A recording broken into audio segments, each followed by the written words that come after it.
Hey guys, welcome back in a new video. तो guys, आज हम इसमें बात करने वाले हैं अपने नेक्स्ट बायोकेमिस्ट्री के नेक्स्ट टॉपिक प्रोटीन्स के बारे में। ठीक है।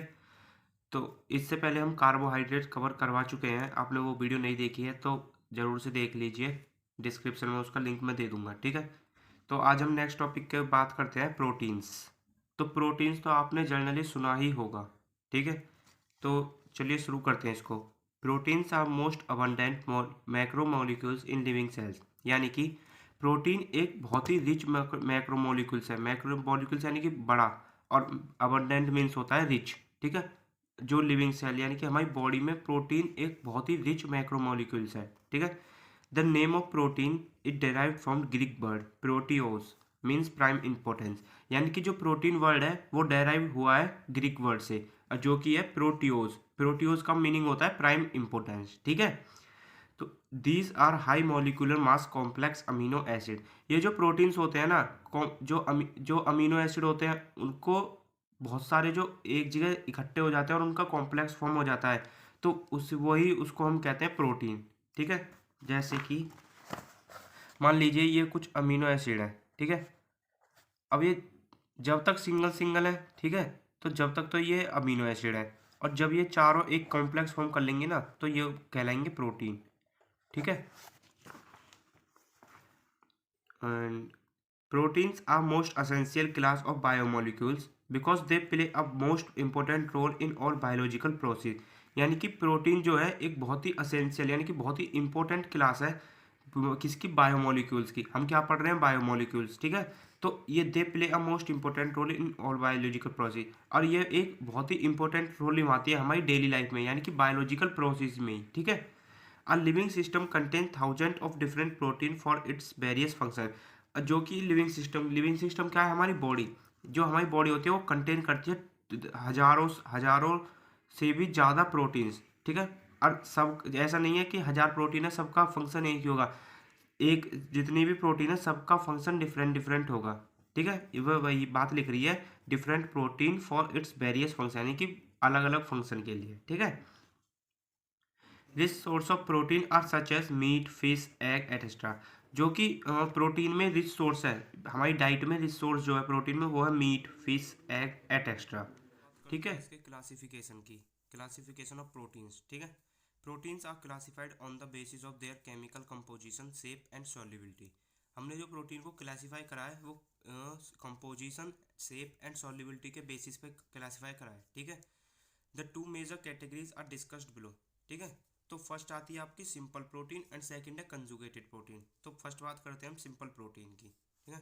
Simple protein are those which on hydrolysis given only amino acid. ठीक है।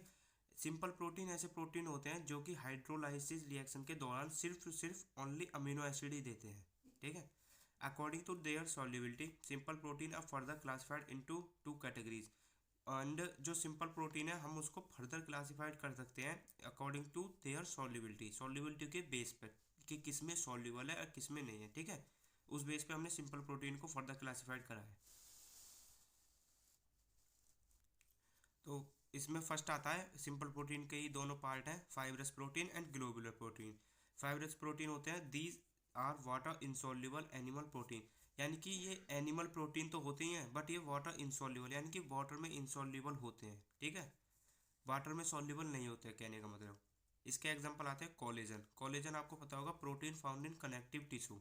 जो कनेक्टिव टिश्यू में प्रोटीन फाउंड होती है उसको हम कोलेजन कहते हैं। सेकंड एग्जांपल इसका इलास्टिन। इलास्टिन वो प्रोटीन है जो कि फाउंड इन आर्टरी, आर्टरी में फाउंड होती है। ठीक है।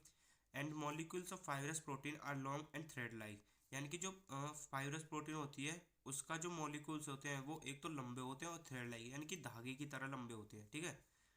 सेकंड आता है इसमें globular protein. These are water soluble, acid soluble, alcohol soluble. ये जो ग्लोबुलर प्रोटीन होते हैं ये वाटर में भी सॉल्युबल होते हैं, एसिड में भी और एल्कोहल में भी। ठीक है। Molecules of globular protein are folded and spherical. उसके तो देखो फाइब्रस के हैं लॉन्ग एंड थ्रेड लाइक और ग्लोबुलर के हैं फोल्डेड एंड स्पेरिकल, यानी कि कुछ फोल्ड होंगे और स्पेरिकल यानी कि गोले टाइप के होंगे। ठीक है। इसके एग्जांपल है globulin. Globulin found in serum. Serum जो होता है उसमें ग्लोब्यूलिन प्रोटीन होती है। एंड सेकंड एग्जांपल है haemoglobin. Haemoglobin found in plasma. Plasma में जो प्रोटीन होती है उसको हम वो ग्लोबुलर प्रोटीन ही होती है। ठीक है, प्रोटीन का सेकंड बात करते हैं हम कंजुगेटेड प्रोटीन। ठीक है, conjugated protein are complex protein which on hydrolysis gives not only amino acid but also other inorganic compound. यानी कि कंजुगेटेड प्रोटीन ऐसे कॉम्प्लेक्स प्रोटीन है जो कि हाइड्रोलाइसिस प्रोसेस के दौरान अमीनो एसिड तो देते ही देते हैं बट कुछ इनऑर्गेनिक कंपाउंड भी देंगे। ठीक है, और सिंपल प्रोटीन सिर्फ ओनली हमको ये अमीनो एसिड ही देंगे, बट ये इनऑर्गेनिक कंपाउंड भी देंगे अमीनो एसिड के साथ। Okay, the non amino acid protein of conjugated protein is prosthetic group. यानी कि जो अमीनो एसिड ये जो है conjugated non amino acid protein, वो कंजुगेटेड प्रोटीन किसके साथ होंगे कंजुगेट, किसी प्रोस्थेटिक ग्रुप के। आगे समझोगे इसमें। ठीक है, conjugated protein are classified on the basis of chemical nature of prosthetic group. यानी कि प्रोस्थेटिक ग्रुप के नेचर के बेस पे हमने फर्दर क्लासिफाइड करा है कंजुगेटेड प्रोटीन को। ठीक है, एग्जाम इसके हैं जैसे न्यूक्लियर प्रोटीन, ग्लाइकोप्रोटीन, क्रोमोप्रोटीन और लिपोप्रोटीन। ठीक है, बस आपको इतना ही लिखना है। बात कर लेते हैं बायोलॉजिकल रोल ऑफ प्रोटीन्स की। ठीक है, तो फर्स्ट स्टेज में proteins are structured component of cell. यानी कि ये स्ट्रक्चर कंपोनेंट है जो कि प्रोटीन एक एसेंशियल मॉलिक्यूल है किसी भी सेल के लिए। ठीक है, वही उसका प्रोटीन जो होता है स्ट्रक्चर को मेंटेन करती है। Protein known as immune globin serve and difference against infection. Protein होती है हमारी ग्लोबिन्स, वो डिफरेंस अगेंस्ट इन्फेक्शन यानी कि इन्फेक्शन से लड़ने में मदद करती है हमारी ग्लोबिन प्रोटीन। ये भी एक प्रोटीन है। ठीक है, a protein called fibrinogen help to stop bleeding. ये जो फाइब्रिनोजेन है ये एक प्रोटीन है जो कि ब्लीडिंग में जो ब्लीडिंग होती है उसको स्टॉप करने में हमें हेल्प करती है। ठीक है, प्रोटीन सच एज इंसुलिन और the hormone help to maintain the glucose level. और इंसुलिन आपने सुना होगा जरूर, इंसुलिन भी प्रोटीन है जो कि एक हार्मोन है जो हमारे ग्लूकोज लेवल को मेंटेन रखता है। ठीक है, for example haemoglobin help in oxygen transportation one tissue to another. यानी कि हीमोग्लोबिन जो होता है, जो हीमोग्लोबिन हमारे ब्लड में प्रेजेंट होता है, वो ऑक्सीजन के ट्रांसपोर्टेशन में मदद करता है। ठीक है, protein participated in growth and repair mechanism of body. जो प्रोटीन होती है वो पार्टिसिपेट करती है हमारी ग्रोथ होने में और जो भी हमारे बॉडी में कुछ कमी हो जाती है उसके रिपेयर मैकेनिज्म। ठीक है, ये प्रोटीन कंप्लीट हो गया है गाइस हमारा। गाइस नेक्स्ट बात करते हैं हम लिपिड्स के बारे में। ठीक है, lipids include a large number of biomolecules of different type. यानी कि लिपिड जो होते हैं वो एक लार्ज नंबर यानी कि बहुत बड़े बड़े पैमाने पर बायोमोलिक्यूल्स के इंक्लूड होते हैं डिफरेंट डिफरेंट टाइप्स के। ठीक है, the word lipid originated from a Greek word lipos means fat. यानी कि जो लिपिड वर्ड हमको मिला है वो मिला है हमको ग्रीक वर्ड से जो कि है लाइपोस। लाइपोस का मीनिंग होता है फैट। ठीक है, लिपिड जनरली कुछ नहीं होते, फैट होते हैं। फैट आपको पता है क्या होता है। ठीक है, in general the constituent of cell those are insoluble in water and soluble in organic solvent of low polarity are known as lipids. Guys आपको पता ही होगा लिपिड जो होगा वो वाटर में तो सॉल्युबल होगा ही नहीं बिल्कुल भी। ठीक है, तो ये वही बात लिख रही है इन जनरल, मतलब जनरल टर्म्स में हम कह सकते हैं सेल का ऐसा कॉन्स्टिट्यूएंट जो कि इनसॉल्युबल है वाटर में और सॉल्युबल है ऑर्गेनिक सॉल्वेंट में। अब ऑर्गेनिक सॉल्वेंट भी वो जिनकी पोलरिटी लो है। ठीक है, आर नोन एज लिपिड, हम उनको लिपिड कहते हैं। Lipid perform a variety of biological function. यानी कि लिपिड जो होते हैं एक मतलब मैनी फंक्शंस प्ले करते हैं बायोलॉजिकल यानी कि बॉडी में। ठीक है, लिपिड आर नॉट पॉलीमर। और ये कोई पॉलीमर नहीं होते हैं गाइस। ठीक है, ये बात आप ध्यान रखना, lipids are not polymer.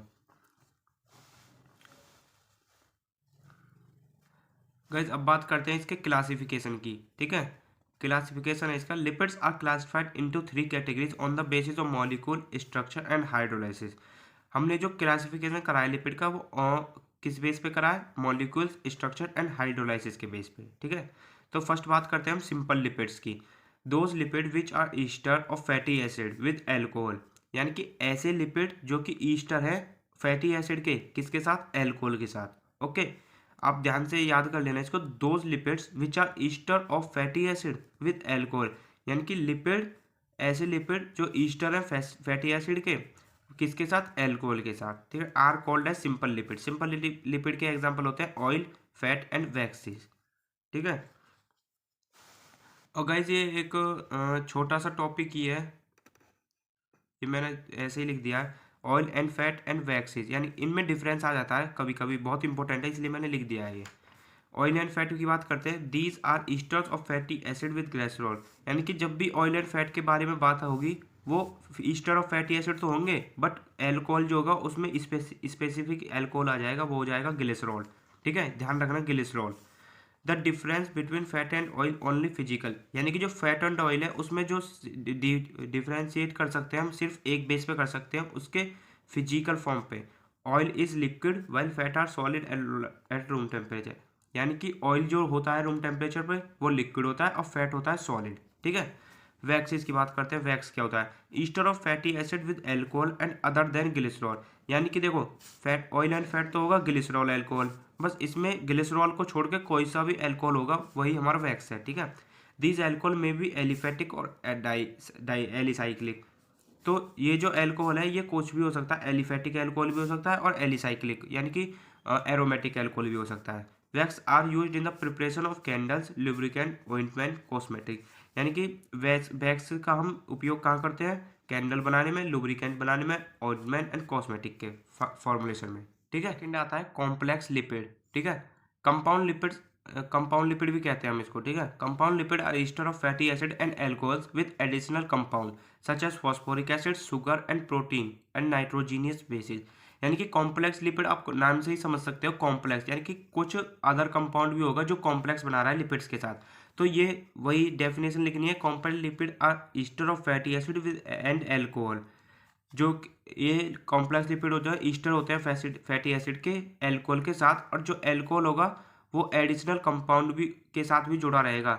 Additional compound कौन कौन से हो सकते हैं हमारे? Phosphoric acid, sugar, protein, nitrogenous basis. ठीक है, तो उसी बेस पे इसके एग्जाम्पल है जैसे ग्लाइकोलिपिड। ग्लाइकोलिपिड क्या है? These lipid contain a fatty acid, carbohydrate and nitrogenous basis. ठीक है, सेकंड है लिपोप्रोटीन। लिपोप्रोटीन यानी कि कॉम्प्लेक्स और लिपिड विद प्रोटीन। लिपो यानी कि लिपिड, प्रोटीन यानी कि प्रोटीन। ठीक है, कॉम्प्लेक्स होगा लिपिड का और प्रोटीन का। और एग्जाम्पल अदर है इसके, अदर कॉम्प्लेक्स लिपिड यानी कि सल्फोलिपिड, अमीनोलिपिड। ठीक है, एंड थर्ड बात करते हैं हम डेराइव्ड लिपिड की। Derived lipid are those lipid which are derived from the simple and complex lipid upon hydrolysis, यानी कि ये जो डेराइव्ड लिपिड होते हैं ये हमको सिंपल और कॉम्प्लेक्स लिपिड की हाइड्रोलाइसिस करने से प्राप्त होते हैं। ठीक है, for example steroid and fat soluble vitamin, जिसके एग्जांपल है वो है स्टेरॉइड्स और fat soluble vitamin, lipid soluble vitamin और कीटोन बॉडीज। ठीक है, तो गाइस ये स्ट्रक्चर है, एक जनरल सा स्ट्रक्चर है फैट का। फैट क्या है आपको डेफिनेशन से ही पता लग जाएगा। Easter of fatty acid. ठीक है, ईस्टर ऑफ फैटी एसिड का क्या मतलब है? ये फैटी एसिड, ये ईस्टर है COOH and CH long chain, मतलब एक लॉन्ग चेन जुड़ी रहती है फैट में। ठीक है, CH2 बहुत सारे, और COOH एक कार्बोक्सिलिक एसिड का ग्रुप जुड़ा रहेगा लास्ट में। ठीक है, COOH और CH2 बहुत सारे। ठीक है, आप समझ गए होगा आई होप। गाइस अब बात करते हैं बायोलॉजिकल रोल और लिपिड्स की। ठीक है, तो lipids are main source as food storage compound and serve as reserve of energy. Lipid जो मेन सोर्स है वो किसका है? फूड स्टोरेज, यानी कि ये स्टोर कर लेता है फूड को। ठीक है, और serve as reserve of energy, यानी कि आपने देखा होगा फैट हमारी बॉडी में एक्यूमुलेट हो जाता है, तो कभी भी जब हमको फूड की नीड होती है और फूड हमको नहीं मिल पाता है, तो जो भी फैट के रूप में हमारा स्टोर हो रहा है फूड, वो एक तरह से रिजर्व ऑफ एनर्जी का काम करेगा, यानी कि वो फैट ही हमारी बॉडी को एनर्जी प्रोड्यूस करेगा। ठीक है, सेकंड है presence of lipid essential for absorption of fat soluble vitamin, यानी कि अगर लिपिड हमारी बॉडी में प्रेजेंट नहीं होगा तो जो कि फैट सॉल्युबल विटामिन होती हैं, vitamin A, vitamin D, vitamin E, vitamin के, ये एब्जॉर्ब नहीं हो पाएंगे अगर फैट नहीं होगा हमारी बॉडी में। ठीक है, subcutaneous fat serve as biological insulator against excess heat loss, यानी कि सबक्यूटेनियस क्या है? सबक्यूटेनियस एक लेयर है इंटरग्यूमेंट्री सिस्टम में, आपने पढ़ा होगा। ठीक है, तो वही epidermal, dermal, subcutaneous, third layer आती है स्किन की subcutaneous.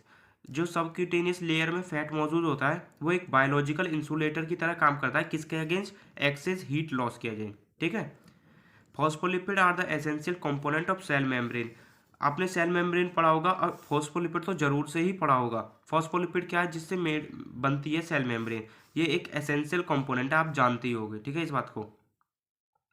Steroid control many biological activities in living organism, जो स्टेरॉइड्स होते हैं वो कंट्रोल करते हैं बहुत सारी बायोलॉजिकल एक्टिविटीज को जो कि हो रही है हमारी लिविंग ऑर्गेनिज्म में। ठीक है, some enzyme require lipid molecule for maximum action. और कुछ एंजाइम ऐसे होते हैं जो लिपिड के मौजूदगी में ही अपने एक्शन जो होता है उसको परफॉर्म करते हैं।